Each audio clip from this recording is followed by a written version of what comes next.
Hi friends, welcome to சோலாத்ரி. Big பாஸ்ல ஏற்பட்ட பஞ்சாயத்துங்க. ராணோ இந்த வாரம் செம்மையா கலக்கியிருக்காரு. அதாவது வந்து பார்த்தீங்கன்னா, ஜாக்லின் டீச்சர் வந்தாங்களே, இந்த டீச்சர் வந்து பார்த்தீங்கன்னா கிளாஸ் எடுத்து எல்லாருக்கும் ஒரு அட்வைஸ் கொடுக்குறாங்க. அப்போ வந்து ராணோட்ட வந்து புத்துமதி சொல்றாங்க. என்ன புத்துமதி சொல்றாங்கன்னா, பேச வேண்டிய டயத்தில் பேசுங்க, பேச வேண்டிய டயத்தில் அதிகம் பேசாதீங்க அப்படின்னு சொல்றாங்க. அதுக்கு ராணோ வந்து அப்படியே செம்மையா ஃபன் பண்ணாரு. இந்த கமெண்ட் வந்து எனக்கு மட்டும் பொருந்தாது, உங்களுக்கும் பொருந்தும் அப்படின்னு சொல்லியிருக்காரு. செம்ம முக்கரை கொடுத்துருக்காரு. ஏன்னா இந்த பையன் நேற்று வந்து பார்த்தீங்கன்னா எல்லாருமே அவாய்ட் பண்ணாங்க. அவாய்ட் பண்ணி இவனா இதுக்குமே லாயக் இல்லை அந்த மாதிரி ப்ரொஜெக்ட் பண்ணாங்க. அது அவர் ஆனவும் ரியலைஸ் பண்ணாரு, ஆகா எல்லாருமே பண்றாங்க. ஆனால் அது எப்படி உடைக்கணும்னு சொல்லிட்டு பார்த்தீங்கன்னா செம்மையா பேச வேண்டிய நேரத்தில் பேசி செம்மையா முக்கரை கொடுத்துருக்காரு. சிலவங்க வந்து கமெண்ட் சொல்றாங்க, நம்ம எப்படி இருக்குன்னு தெரிய மாட்டேது, அதை பத்தி அவங்க கமெண்ட் கொடுக்குறாங்க.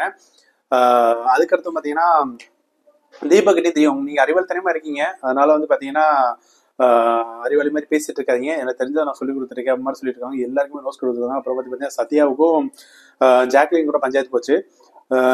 நீங்க வந்து லீடரா இருந்தீங்க, லீடரா இருந்து ஒழுங்கா அதுக்கு தனித்துவத்தை பண்ணணும், அது பண்ணவே இல்லை. அதாவது என்னென்ன கருத்துக்கள் அவங்க சொல்லணுமோ அது சொல்லாம அது மாதிரி மாடர்ன் சயின்ஸுக்கு வச்சு சொல்ல வேண்டிய கருத்துக்கெல்லாம் சொல்லியிருந்தாங்க. உடனே சத்யா கோப்பிட்டாரு, நீ மாடர்ன் சைஸ்னா மாடர்ன் சைஸ் மாதிரி இருங்க, தேவையில்லாத விஷயங்கள் பேசாதுன்னு சொன்னோன்னா பிடிச்ச என் கிளாஸ்ல இருங்க, எல்லாம் வெளியே போங்கன்னு சொல்லிட்டாங்க. இதுல வந்து கோப்பிட்டு சத்யா வெளியே போயிட்டாரு. இதுல வந்து இம்பாக்ட் வந்து பாத்தீங்கன்னா அருண் தான் ஏற்படும். வரவனையும் போய் கன்வின்ஸ் பண்ணி மறுபடியும் கூட்டிட்டு வந்தாரு.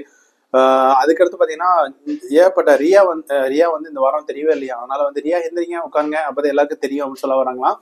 அப்படியே ஜாக்லினுக்கு தனக்கு தான் ஃபன் பண்ண தெரியும் சொல்லி செம்மையா ஃபன் பண்ணிட்டு இருக்காங்க. ரொம்ப அதிகமா அந்த நேரம் வந்து எதிர்ப்பை சம்பாதிச்சிருப்பாங்கன்னு நினைக்கிறேன்.